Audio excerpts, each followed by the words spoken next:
और अभी तो कितना सुंदर है सावन का महीना, और वो महीना जो भगवान शंकर को सबसे ज्यादा प्रिय है, बहुत प्रिय। कारण मां सती, मां उमा, मां कात्यायनी, मां कुष्मांडा, मां स्कंदा, मां महागौरी, जितनी जितनी माता पूर्व में हुई हैं, जो शिव जी के साथ में ब्याही हैं, शिव को जिन्होंने अपना बना लिया था, उन सभी माताओं ने सावन के महीने में शंकर भगवान को प्राप्त किया था। और शिव जी ने सावन के महीने में ही उनको अपना बना लिया था। और ये बात भगवान शिव ने स्वयं कही। स्वयं भगवान शंकर स्वयं नंदी से ये बात कहते हैं, नंदी मुझे श्रावण अति प्रिय है। नंदी ने पूछा क्यों, तो कहा इस श्रावण के महीने में मेरी अर्धांगिनियां मुझे भजती थी, उनको मैंने स्वीकार किया था। और यही सावन के महीने में चराचर जीव, आप देखिएगा गर्मी के समय में छोटे छोटे जो जीव जंतु सब, जितनी गर्मी पड़ती है सब मर जाते हैं। बोलो मरते कि नहीं मरते? अभी बारिश चालू हो गई, बारिश चालू हो गई तो तुम्हारे घर में ऐसे बारीक बारीक नए नए डिजाइन के कीड़े मिलेंगे, और तुम सब टेंशन में रहती हो उस कीड़े के चक्कर में। वो घुस गया, वो वहां से आ गया, ये छोटा सा, इतनी डिजाइन का, उनकी पीठ का कलर अलग देख लो, उनके पंख का कलर अलग देख लो, उनकी इल्लियों को, छोटी छोटी इल्लियों को अलग से देख लो, केचुआ देख लो, केचुआ की भी वैरायटी अलग है, कोई सफेद केचुआ, कोई काला केचुआ, कोई गुलाबी केचुआ, कोई कत्था, कितनी डिजाइन। 83,99,999 योनिया, और उसमें आखिरी योनि ये 84,00,000 मनुष्य की योनि। अब इतनी योनियां, और तुम्हारे घर में भी आसपास तुम देखना कितनी सारी योनियों को देख लोगे, चीटा को, और चीटे की भी एक डिजाइन आ जाती है। सावन में आते आते चीटे में भी पर आ जाते हैं। अब तुमने देखा कि नहीं देखा वो हमको नहीं मालूम है भैया, देखा है तुम लोगों ने? और जितने आस्था चैनल पर सुन रहा है, सावन में चीटे में भी पर आ जाते, पर विवाद लोग इसी में छेड़ देते। महाराज ऐसा बोल, कौन ने कहा तुम 100 रुपए का घी दो या 50 रुपए का घी दो या 500 का घी दो? शिव महापुराण तो कह रही है कुछ मत दो, दिल दो ना।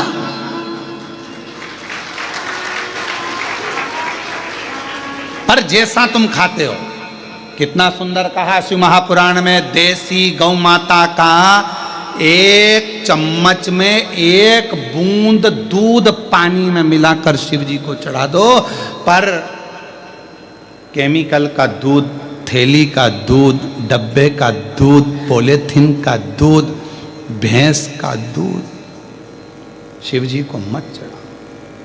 जर्सी का दूध शिव जी को मत चढ़ाओ, 1 बूंद चढ़ाओ। शिव जी ने ये थोड़ी ना किया कि तुम मुझको 1.5 साल ला के दो। शंकर भगवान ने कभी कहा कि मुझे घी ला कर दो 1.5 साल? नहीं, तुम्हारे पास हो तो नहीं तो दिल दे दो। और अगर ये भी नहीं दे सकते तो मंदिर में से थोड़ा सा बेलपत्र उठाओ, धो और वापिस चढ़ा दो। हम तो ये भी नहीं कह रहे कि घर से तुम पानी भर के लाओ, कि लोटा भर के लाओ, कि ये भर के लाओ, कि वो भर के लाओ।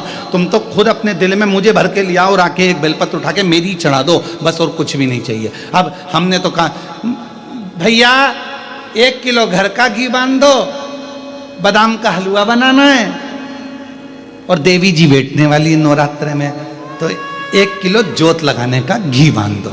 अब जोत लगाने का घी बंधवा लिया, ऐसा घी जोत जला के बैठे कि मच्छर भी नहीं आ रहा। अब मच्छर उस घी के कारण नहीं आ रही, बदबू है। मच्छर ने सोचा कहाँ जाऊं, दूसरी जगह सुसाइड कर लूंगा, पर इसके पास नहीं जाऊंगा। मच्छर भी, जब मच्छर ऐसे घी के पास में नहीं आए तो भगवान कैसे आएगा रे? हे बेलूर वालों, 1 चावल का दाना दो पर पूरा दो, भले 1 बूंद घी दो पर अच्छा दो। भगवान कभी नहीं कहेगा कि तू 250 ग्राम चढ़ा कि 1 किलो चढ़ा, अच्छा दीजिए, अच्छा। श्रेष्ठ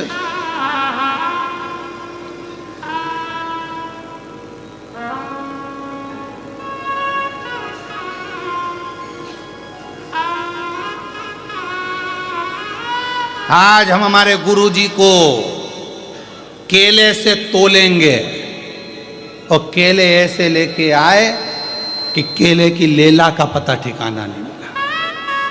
वो केला मालूम पड़े अंदर से दब गया, कछोड़ गया, पूरा केला भी केला, मेरा तो मृत्यु हो चुकी है, अब खाने के लायक ही नहीं बचा, क्या करेंगे। भगवान को चढ़ाया तो ऐसा चढ़ाया, क्या मतलब। नहीं लिखा हमारी पुराणों में, शास्त्रों में कि तुम 10 किलो चढ़ाओ कि 100 किलो चढ़ाओ। पूरी पुराण उठाकर देखना, शिव पुराण में कहीं लिखा हो कि भगवान कह रहे हैं या वेद व्यास जी लिख रहे हैं कि मुझे 10 किलो घी चढ़ाना, कि मुझे दही 1 किलो चढ़ाना, कि 50 किलो मुझे दूध चढ़ाना। कहीं शिव महापुराण के अंदर, लिंग पुराण में, स्कंद पुराण में, कूर्म पुराण में, भविष्य पुराण में, अग्नि पुराण में, पद्म पुराण में, ब्रह्म विवर्त पुराण में, नारद पुराण में, नर्मदा पुराण में, तुम कूर्म पुराण में जितनी पुराण उठाकर देखो, कहीं नहीं लिखा मिलेगा कि भगवान को 100 किलो दूध चढ़ाना कि 101 किलो दही चढ़ाना। बस लिखा है दूध चढ़ाना, लिखा है दही चढ़ाना, लिखा है शहद चढ़ाना, मधु चढ़ाना, पर क्वांटिटी नहीं लिखी। ये नहीं लिखा कि कितना चढ़ाना। भगवान को मालूम है कलयुग बढ़ता चले जाएगा, इस कलिकाल में वेद व्यास जी को मालूम है लोगों के पास में अभाव होगा, नहीं मिलेगी कुछ भाग, तो कम से कम एक बूंद देना, पर शुद्धता का देना, भाव से देना, मैं स्वीकार कर लूंगा। भगवान स्वीकार मत तो ढेरों में, ढेर सारा मत दीजिए। तुम क्या सोचते हो कि तुम्हारे फ्रिज में रखा रखा सामान खराब हो गया तो वो बर्तन मांजने वाली को दे दोगे? वो बर्तन मांजने वाली इतनी चतुर तुम्हारे यहाँ का ऐसा सड़ा खाएगी? सड़ा तुम्हारे यहाँ से लेकर जाती है, बाहर जाकर पटक देती है, गाय को भी नहीं देती, सुंगरा को देती है, गाय को भी नहीं देती, इतना सड़ा हुआ, क्योंकि तुम्हारी आदत पड़ी है फ्रिज में पहले सड़ाओ, पड़ा है पड़ा है पड़ा है पड़ा है, कोई ने नहीं खाया, फिर आखिरी में देखो 4 दिन पहले का केक रखा है, भाभी ले जाओगी क्या? भाभी क्या, हाँ रख देना। उनने पन्नी में बांध के दिया, भाभी को मालूम है बदबू मार रहा, कौन मेरे बच्चों को खिला के बीमार करूंगी, ले जाके फेंक दिया। जितने तो तुम ऐसे नहीं जीते, उतने बर्तन वाली ऐसे जीती। और तुम क्या सोच के बैठे हो कि तुम उसको बेकार सब माल दे दो कि वो खा लेगी? ना, नहीं चाहिए उसको।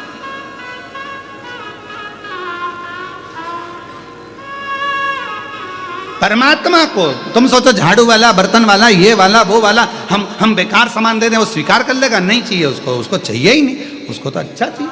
तुम दो एक, उसी तरह एक बूंद दूध, एक बूंद घी, एक बूंद शहद, एक गुड़ का दाना, शक्कर का दाना, एक बूंद भी दोगे स्वीकार करेगा। और शिव जी की कथा शिव पुराण कहती है, भले लोग हमारा कितना ही विरोध करें, पर इस व्यासपीठ से आज कहने में पीछे नहीं हटेंगे।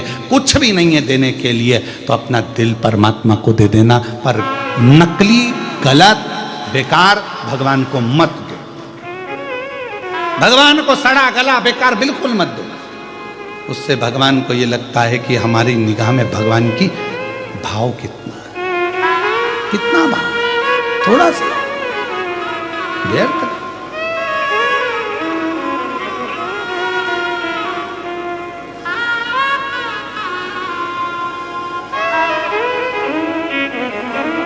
कितना भाव। कुबेरेश्वर धाम पर अभी तो जितनी गौ माता हैं हमारे यहाँ, गाय वो दूध नहीं देती हैं, दुधारी गाय नहीं है, क्योंकि ये सब इधर उधर की गाय हैं, तो जिनको लोग छोड़ जाते हैं वहाँ उनकी परवरिश होती है, गौ माता को वहाँ पर रखा जाता है, सेवा होती है, तो दूध नहीं देती। पर अभी हमने कुछ समय पहले आशीष जी को बोला है कि कुबेरेश्वर धाम पर भी थोड़ी दुधारी गाय रखो, तो ये बाहर का जो केमिकल का दूध है वो मंदिर के अंदर नहीं आना चाहिए।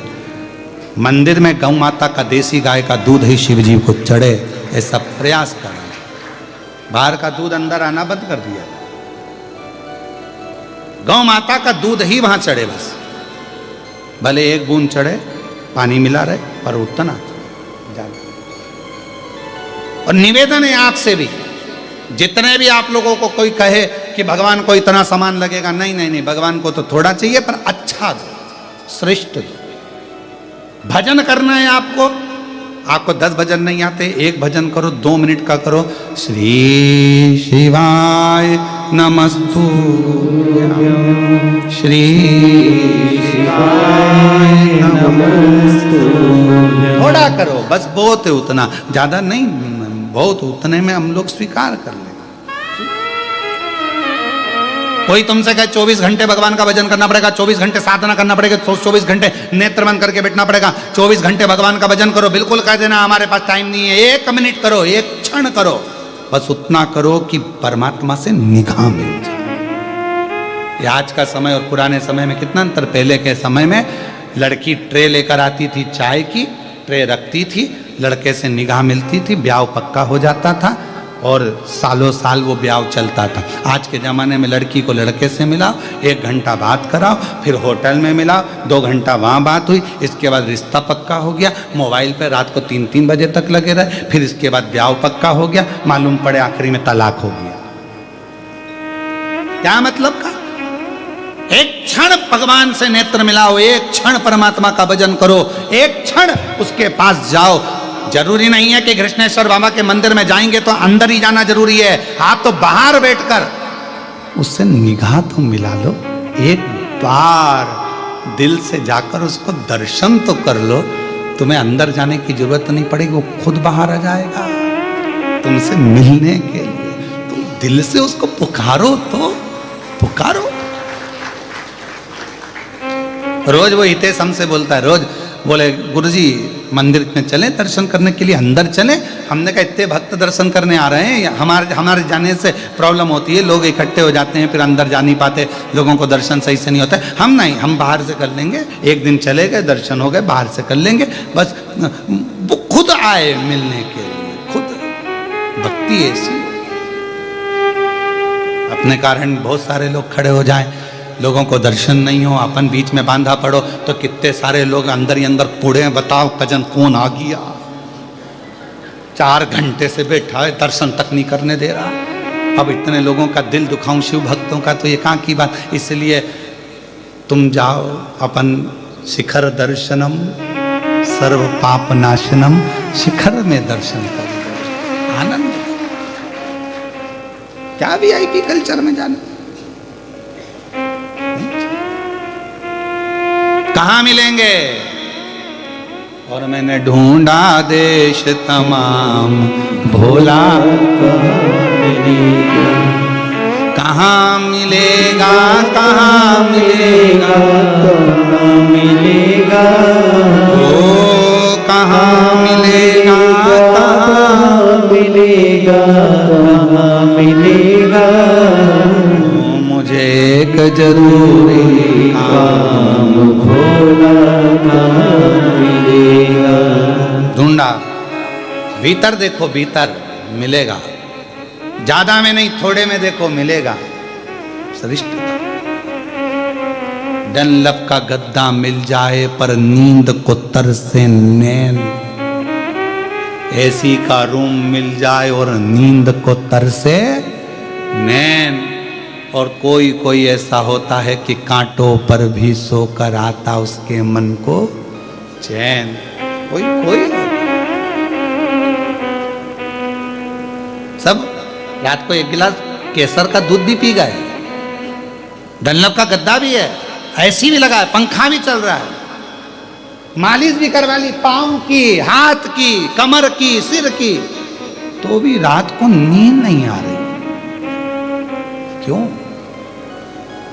क्योंकि मन घूमता रहता है, दिमाग घूमता रहता है। दिमाग को स्थिर रखना है तो दिल शिवजी से लगा लो, दिमाग शंकर में लगा लो, भक्ति में लगा लो, कथा में।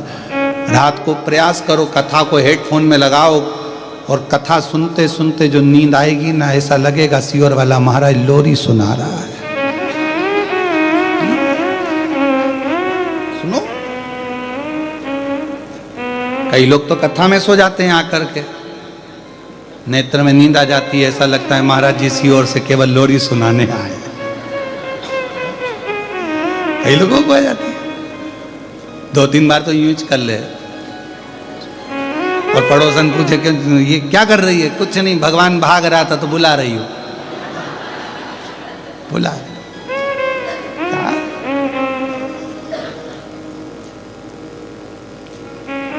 अब कहाँ मिलेंगे? तो कहा कि वो हृदय से आप पुकारो, भगवान मिलेंगे। पितरों के देवता आर्यमा स्वामी चले गए। एक सरोवर के तट पर आर्यमा स्वामी ने,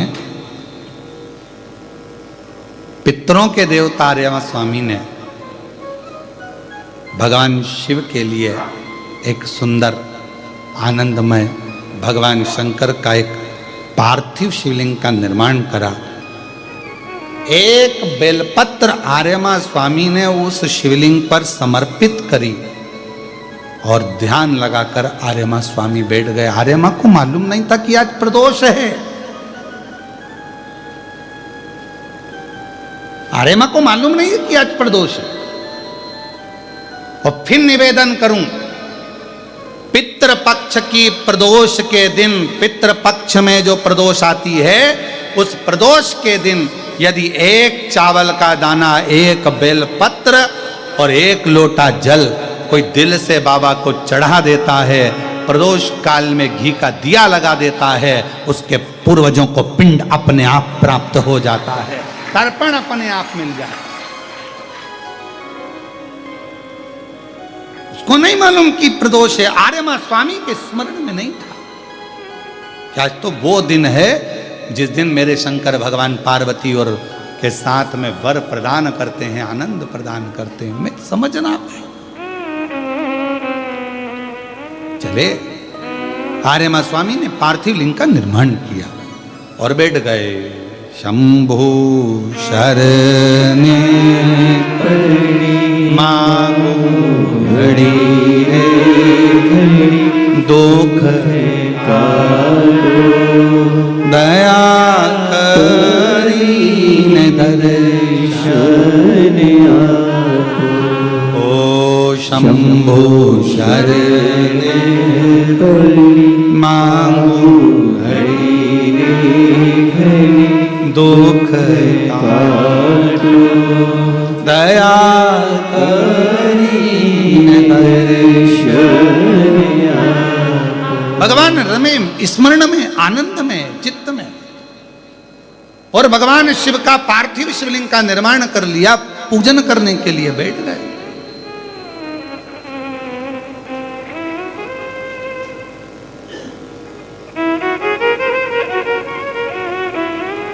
सत्रह सितंबर से 17, 18, 19, 20, 21 5 दिन अमावस्या तक, पितृ के 5 दिन जो पीछे के हैं, पितृमोक्ष के, ये 5 दिन जो ऑनलाइन कथा चलेगी, जितने भी शिव भक्त कथा को श्रवण कर रहे हैं, आपसे निवेदन है अपने अपने घर में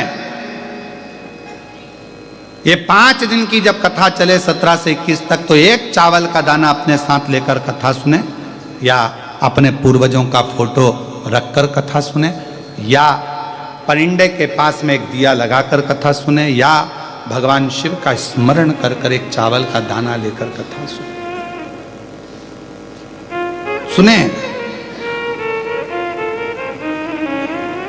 और बाद में वो चावल का दाना परिंडे को छुआकर तुम्हारे घर में जो शिवजी हो, शंकर जी का मंदिर हो, शिवलिंग हो, मंदिर के हो आसपास में कहीं पर भी वो चावल का दाना शिव को समर्पित करता। 5 दिन पितृपक्ष के जो अमावस्या वाली कथा आएगी, उसको आप दिल से सुनना, हृदय से सुनना, पितरों के मुक्ति हेतु सुनना, उनके मोक्ष हेतु सुनना। 5 दिन ऑनलाइन सुनो, उसको अपने घरों में रहकर सुनना, ऑनलाइन श्रवण करना और बाबा से अपने हृदय की बात कहना। फिर हम अगले वर्ष जो पितृपक्ष आएगा उसके पहले तुमसे बात करेंगे कि तुमने पितृपक्ष में जो मांगा था बाबा ने तुमको दिया कि नहीं दिया।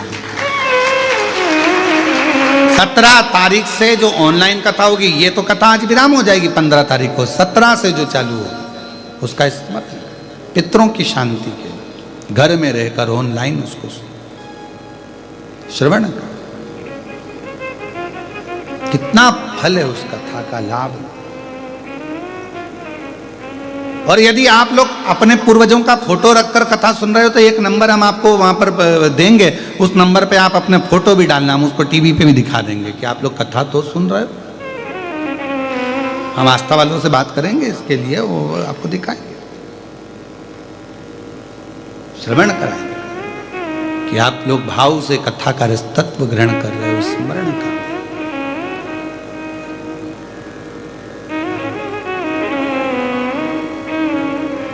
और शंभु शरणे मांगू घड़ी दुख काटो दया करी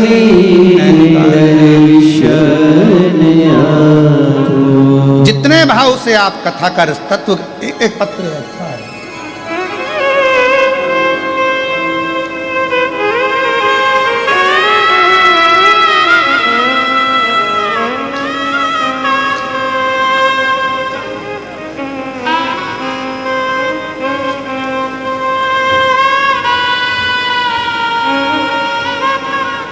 मेरा नाम राजेंद्र कुमार बंसीलाल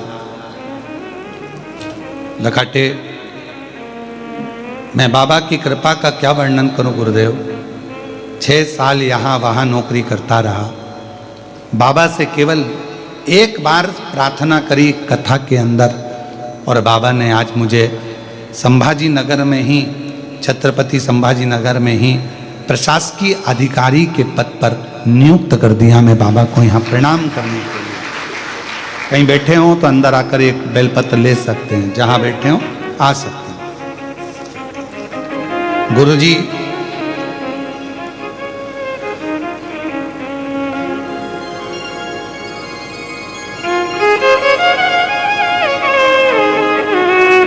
मैं दामनी श्रीकेश दखने नागपुर से हूँ।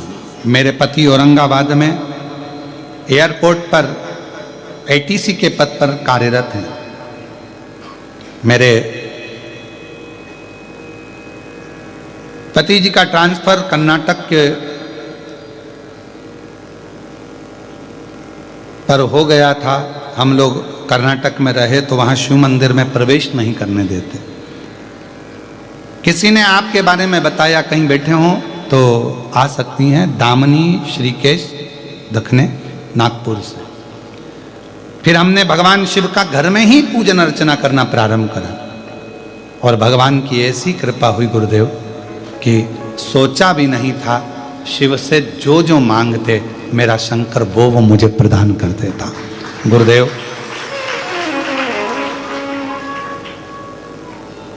हमको तो लगता ही नहीं है कि ये शिव महापुराण की कथा है। हमको तो लगता है कि अपने पिताजी से कहने की जगह है। हम यहाँ आते, कहीं बैठी हों तो वो आकर एक बेलपत्र ले सकती हैं। आ जाओ।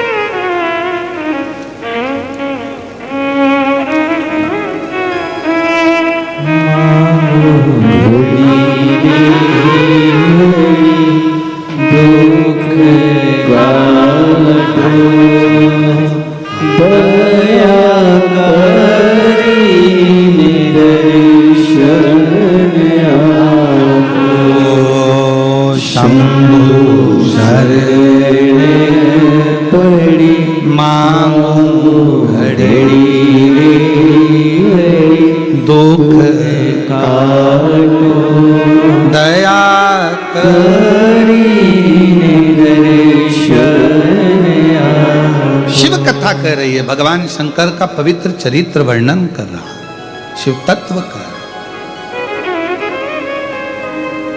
आर्यमा स्वामी ने शिवलिंग का निर्माण किया। ध्यान नहीं है कि प्रदोष है। कभी कभी हम टीवी पर कथा श्रवण करते रहते हैं, हमारे स्मरण में नहीं आता कि आज कौन सी तिथि है, पर कथा सुनने बैठ गए। उस तिथि के दिन हमारे कानों में ऐसी कथा पहुंच जाती है कि हमारा कल्याण बाबा अपने आप करना प्रारंभ कर देता है। हमारे दुख मिटाना बाबा प्रारंभ कर देता है। हमारी तकलीफें मिटाना शिव प्रारंभ कर देता है। हमारे स्मरण में नहीं रहता।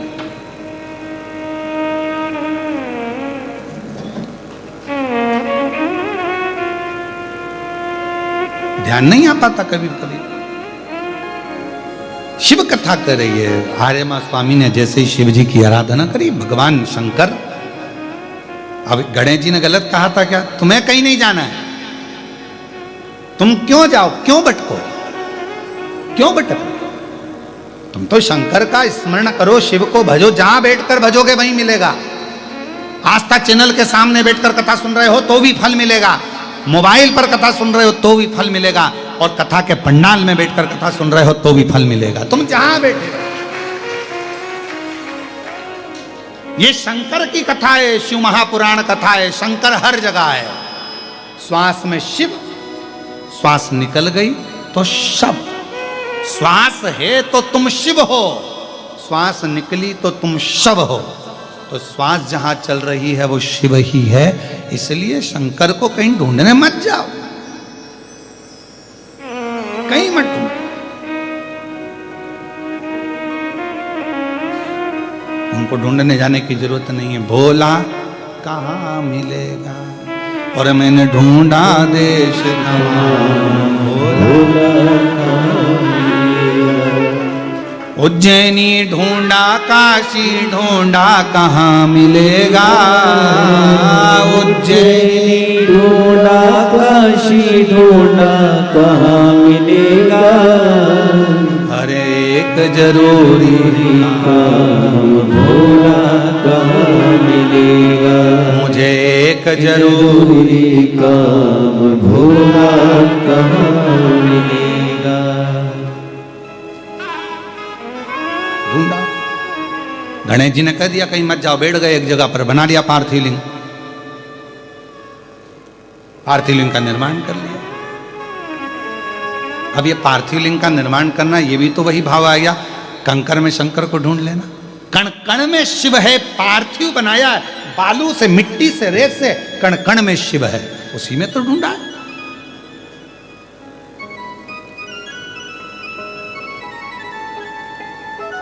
और बैठ गए, बेलपत्र चढ़ा दी, एक पुष्प चढ़ा दिया, और जपने बैठ गए। श्री शिवाय नमस्तुभ्यं, श्री शिवाय नमस्तुभ्यं, श्री शिवाय नमस्तुभ्यं, श्री शिवाय नमस्तुभ्यं। जपा, शिव का नाम स्मरण किया।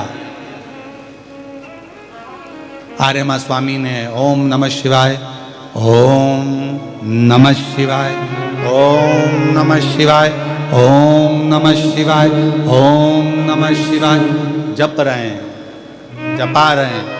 शिवजी प्रकट हो गए, सामने आ गए, भगवान शंकर सम्मुख में।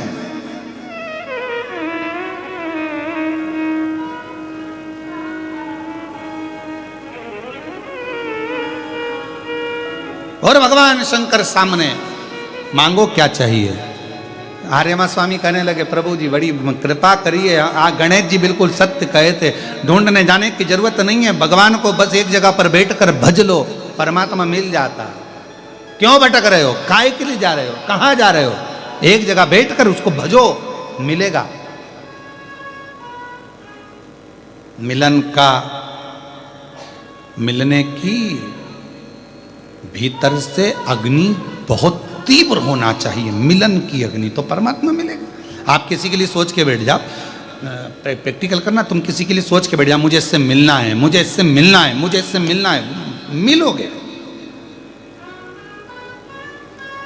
सोच के बैठो 4 दिन 5 दिन, मुझे ये खाना है, मुझे आज मुझे पानीपत सा खाना है, मुझे ये खाना है, मुझे भेलपुरी खाना है, मुझे पूरन पोली खाना है। तुमने सोच लिया, 4 दिन में 5 दिन में पूरन पोली तुम्हारे सामने आ जाएगी। मिलन की आस बढ़ती है, और जब मिलन की आस बढ़ती है तो वो करीब में आता है। और मेरे भोले तेरा सहारा है, मेरे भोले तेरा सहारा है, मेरी नैया का तू किनारा है, मेरी नैया का तू किनारा है। ओ मेरे बाबा तुझे पुकारा है, मेरे बाबा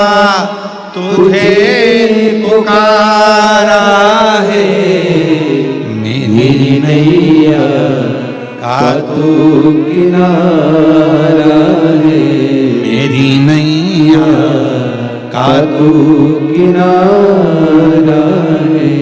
ये भाव से मिलन की आस जागृत करिए, मिलन की आस को बढ़ाइए।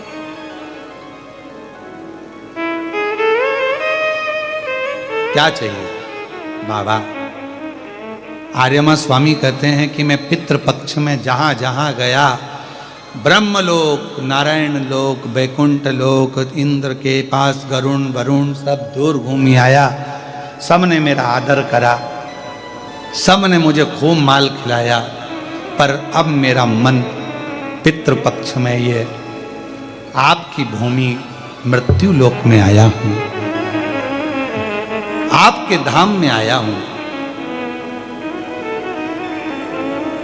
मृत्यु लोक में, आपके धाम में, हाँ। क्या मिलेगा मुझे? सब जगह गया, सब जगह आदर हुआ, सम्मान हुआ, सत्कार हुआ, भोजन हुआ, पकवान हुए, कहीं खीर, कहीं पूड़ी, कहीं भजिया, कहीं पकोड़ा, कहीं कुछ ये, कहीं कुछ वो, इमरती, जलेबी, सब मिला, पर आपके धाम आया हूं, क्या मिलेगा? शिव जी कहते हैं अब मैं तुम्हें वो दूंगा जो तुम्हारा भी कल्याण करेगा और पूरे जगत का, जितने पितृ हैं सबका कल्याण करेगा। क्या? तो शंकर भगवान ने कहा इसी स्थान पर बैठ जाओ, मैं तुम्हें कथा श्रवण कराता हूं। कथा? हाँ। शंकर भगवान कहते हैं शिव जैसा कोई वक्ता नहीं और शिव जैसा कोई श्रोता नहीं। वेद व्यास जी लिखते हैं अपनी धर्म पत्नी को जो अमरनाथ की गुफा में कथा सुना रहे हैं, शिव जैसा वक्ता नहीं। स्वयं सती को लेकर कुंभज ऋषि के आश्रम में जाकर कथा सुन रहे हैं, तो शिव जैसा श्रोता भी नहीं, वक्ता भी शिव जैसा नहीं और श्रोता भी शिव जैसा नहीं। चलो मैं तुम्हें कथा श्रवण कराता हूं।